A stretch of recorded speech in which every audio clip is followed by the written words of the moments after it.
रोक लेना सहज नहीं है। मन बड़ा चंचल है, जब हठीले स्वभाव में आकर के जैसा चाहता है वैसा करवा लेता है, तो फिर भगवान यहां ऐसा कठिन काम क्यों कह रहे हैं कि आप अपने मना संयम में मत चित्तो, योगी नियत मानसः, आप अपने मन को संयमन में लाइए। जब इतना कठिन है तो कैसे हो सकता है? तो महाबलशाली है नाम। जब हम भगवान का नाम निरंतर जप करते हैं तो हमें भागवतिक बल जागृत होता है। हम भागवतिक बल से मन को रोक सकते हैं, अपने बल से नहीं। जैसे श्री रूपलाल गोस्वामी जी कहते, मेरे बल श्री वृंदावन रानी। मेरा बल क्या है? श्री प्रियाजू। मेरे बल कौन है? लालजू। लालजू प्रियाजू के बल से मन को रोका जा सकता है। मन को रोका ही नहीं जा सकता, मन को सदा के लिए पंगु कर दिया जा सकता है। देखो प्रियाजू हमारी कितनी बल है। श्री लालजू महाराज अंकुश रहित है, इनके ऊपर न शास्त्र का न किसी बलशाली का कोई अंकुश नहीं, क्योंकि जितने भी बलशाली हैं वो इन्हीं के बल से बल प्राप्त किए हैं और शास्त्र इनकी श्वासों से प्रकट हुए हैं। तो इनके ऊपर कौन अंकुश करे? अति गज मत निरंकुश मोहन, निरख बंधे लट पासी, देखो माई अबला कै बल राशि। देखो हमारी प्रियाजू को अबला कहा गया। देखो ये अबला है कि बल की राशि है, जो अति गज मत, जो किसी भी अंकुश में आने वाले नहीं है। परम स्वतंत्र न सिर पर कोई, भावे मने करे ये सोई। ऐसे परम स्वतंत्र परमात्मा को जिन्होंने अपनी एक लटपास से बांध दिया, वो देखो हमारी स्वामिनी बल की राशि है। अब ही पंगु भई मन की गति बिनु उद्यम अन्यास, कोई प्रयास नहीं किया तो लालजू के मन की गति पंगु हो गई। एक लट छूट कर कपोल पे आई, उसी लट पास में लालजू का मन बंध गया। जब लालजू का मन बंध गया तो चंचल चित्त आकर्षणी प्रियाजू हम जैसे क्षुद्र मनों को क्यों नहीं बस में कर लेंगी? अगर प्रियाजू का बल नहीं है, लालजू का बल नहीं है, भगवत बल नहीं है, तो मन को वश में करना कोई मजाक नहीं है। बहुत ही बलवान, हठीला, चंचल, जबरदस्ती अपने ही अनुसार चलाने वाला है। चाहे जितना इसको फुसलाओ अपने अनुसार चलाएगा। इसे भगवत बल से रोका जा सकता है। इसीलिए योगी नियत मानसा, योगी जो भगवान से जुड़ा हुआ है। भगवान ने कहा युक्त आसीत मत परा, जो मेरे परायण है। योगी नियत मानसा, जिसका मन अधीन हो चुका है, जो मन के अधीन नहीं है। साधक नियत मानस तभी हो सकता है जब उसका उद्देश्य हो जाए भगवत प्राप्ति। उद्देश्य में बहुत बड़ी ताकत है। मैं इस जन्म में भगवत प्राप्ति करना चाहता हूं, ये उद्देश्य हो जाए। भगवान के सिवा उसका और किसी से संबंध न रह जाए। सबकी ममता ताग बटोरी, मम पद मनहि बांधि बर डोरी। भगवत प्राप्ति खिलवाड़ थोड़ी है।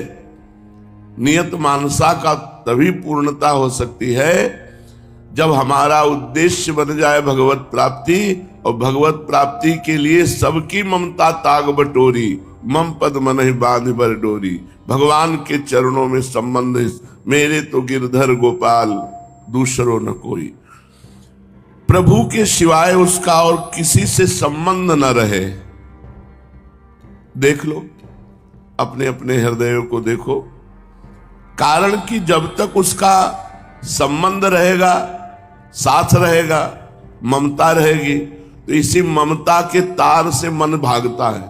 जहां हमारा राग होता है, जहां हमारी ममता होती है, जहां हमारा मोह होता है, जहां हमारा संबंध होता है, वही मन जाता है। जिनसे हमारा परिचय नहीं, वहां मन जाएगा ही नहीं। तो मन को नियत मानसा करने के लिए पहली बात तो भगवत प्राप्ति का उद्देश्य, दूसरी बात किसी से भी ममता नहीं, किसी से भी संबंध नहीं। बाहर से भले नाटक संबंध का करे, अंदर एक संबंध प्रभु से, एक भगवान से, तब उसका मन नियत मानसा होता है। साधक से ये एक बड़ी गलती होती है कि वो अपने को कहता है मैं तो गृहस्थ हूं, पहले गिरा दिया। जो भगवान के मार्ग में चलता है तो गृहस्थ विरक्त नहीं होता, उसको भक्त भाव से, उसको दास भाव से, उसको भगवत भाव से ये आचरण धारण ही करने पड़ते हैं, चाहे गृहस्थ हो चाहे विरक्त हो। जब तक ये आचरण नहीं धारण करोगे तो भगवत प्राप्ति नहीं होगी। साधक को चाहिए कि वो अपने को गृहस्थ या अपने को विरक्त या ब्राह्मण क्षत्रिय वैश्य शूद्र आदि किसी वर्ण आश्रम का न मानकर केवल ये माने कि मैं केवल प्रियाजू का हूं। ये खास बात, हमारे माई श्यामाजू को राज, मैं श्यामाजू का हूं, मैं प्रभु का हूं, मैं भगवान का हूं। जो ये मानता है कि मैं विरक्त हूं, मैं गृहस्थ हूं, मैं ब्राह्मण हूं, मैं क्षत्रिय हूं, मैं वैश्य हूं, मैं शूद्र हूं, वो व्यवहार में फंस ही जाता है। और जिसने सीधे ये बात मानी, मैं प्रभु का हूं, मैं भगवान का, भगवान मेरे, कितनी सुंदर बात है। सारा प्रपंच एक ही बात में हट गया, केवल मैं प्रभु का हूं और प्रभु मेरे हैं। साधक को परमात्मा की प्राप्ति करना है, यही काम है। मैं प्रभु का हूं और प्रभु का साक्षात्कार करना ही मेरा परम कर्तव्य है। वो चाहे गृहस्थ हो, चाहे विरक्त हो, चाहे ब्राह्मण हो, चाहे क्षत्रिय हो, चाहे वैश्य हो, चाहे शूद्र हो। ना तो मेरे को कोई सांसारिक काम बनवाना है भगवान से, वो प्रारब्ध के अनुसार सुख दुख मिलता रहेगा, और न कोई रिद्धि सिद्धि प्राप्त करनी है। मेरा उद्देश्य है भगवत प्राप्ति। तुम कौन हो? मैं भगवान का हूं, भगवान मेरे हैं। मेरा उद्देश्य केवल भगवत प्राप्ति है, न सांसारिक कामनाओं की पूर्ति है, न रिद्धि सिद्धि परलोक की चाह है। इस प्रकार जब अहमता का परिवर्तन होता है तो मन वश में हो जाता है। यह है मन को वश में करने का उपाय। मैं भगवान का, भगवान मेरे, मेरे को कोई भगवान से सांसारिक वस्तु की चाह नहीं, कोई परिस्थिति का परिवर्तन नहीं, कोई रिद्धि सिद्धि नहीं, केवल भगवान चाहिए। भगवान जिसका ये लक्ष्य होता है उसका मन उसके वश में हो जाता है, क्योंकि जहां अहमता होती है वहां ही अंतःकरण और बहिकरण स्वाभाविक लग जाता है। जहां हमारा अहम जुड़ता है, ये मेरे अमुक, ये मेरे अमुक, ये मेरा, ये मेरा, वहीं वहीं मन भागता है। अगर अहम जुड़ गया मैं भगवान का, भगवान मेरे, प्रभु मेरे, तो प्रभु में ही बार बार मन जाएगा, क्योंकि जहां अपनापन है वही मन जाता है। युंजन एवं सदात्मानम,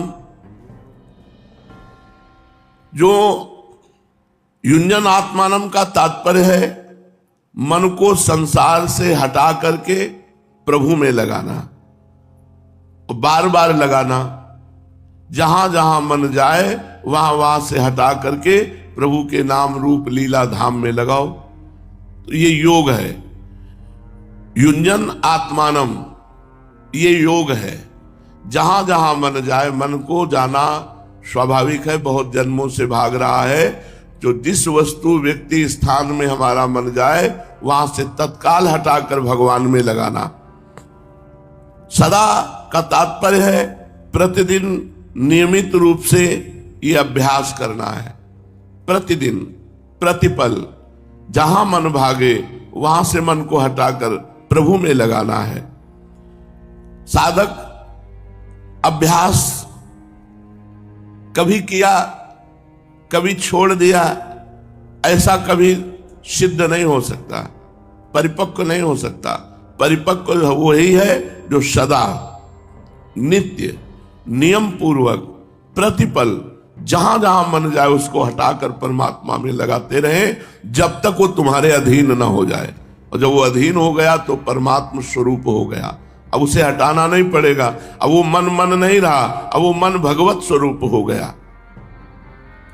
इसका तात्पर्य यह है कि प्रभु की प्राप्ति का लक्ष्य और एकांत में या व्यवहार में जहां भी रहे भगवत स्मरण।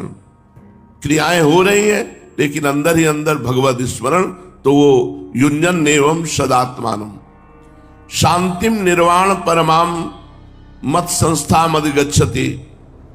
भगवान में जो स्थिति है, जिसको प्राप्त होने पर कुछ भी प्राप्त करना बाकी नहीं रहता, उसको निर्वाण परमाम शांति कहते हैं।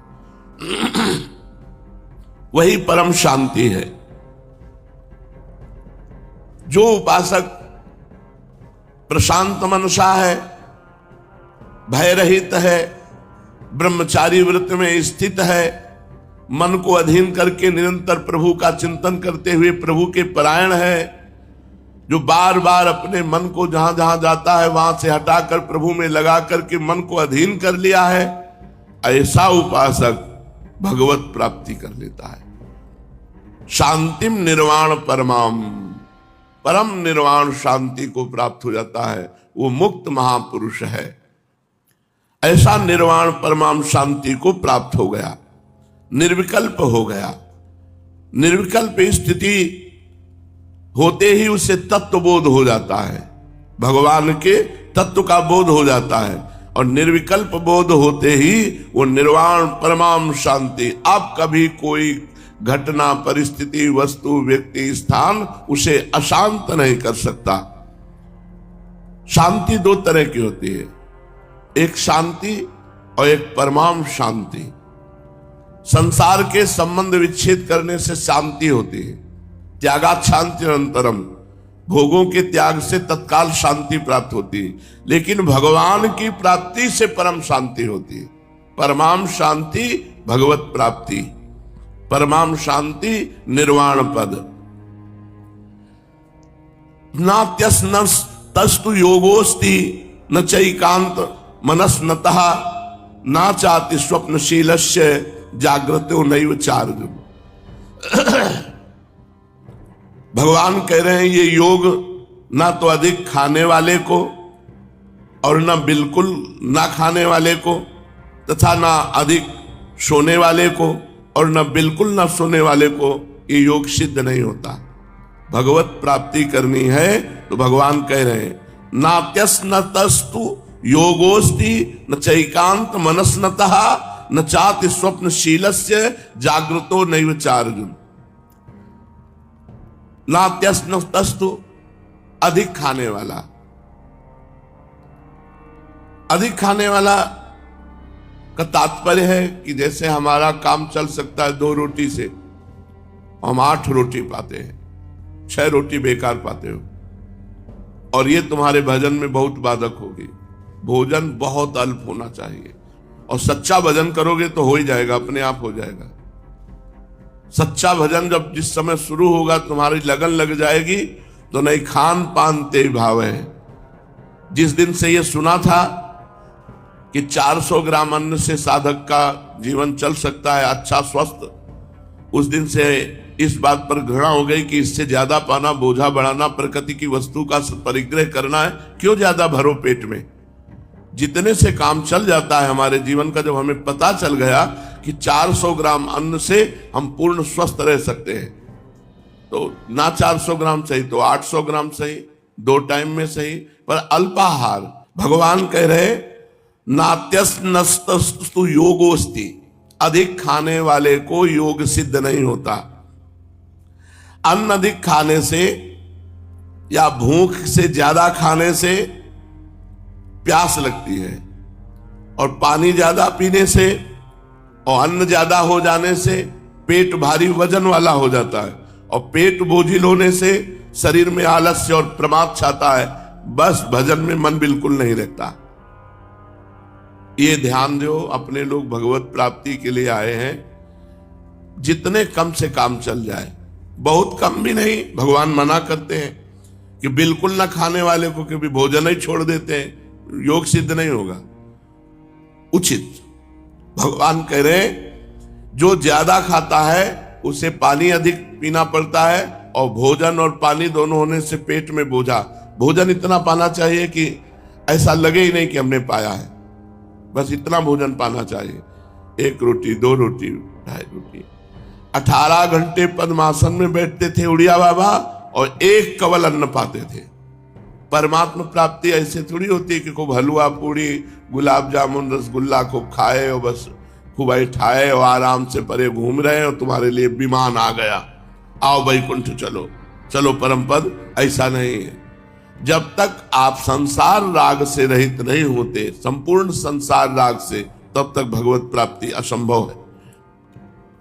जो अधिक भोजन कर लेता है उससे साधन, भजन, जप, ध्यान ये हो ही नहीं सकता, नहीं हो सकता, पक्की बात है।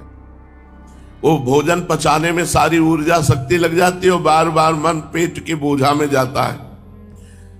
ना तो सुखपूर्वक बैठ सकता है, ना सुखपूर्वक लेट सकता है, क्योंकि दबा के पा लिया, पेट में जगह तो है नहीं। चलने फिरने का भी मन नहीं होता।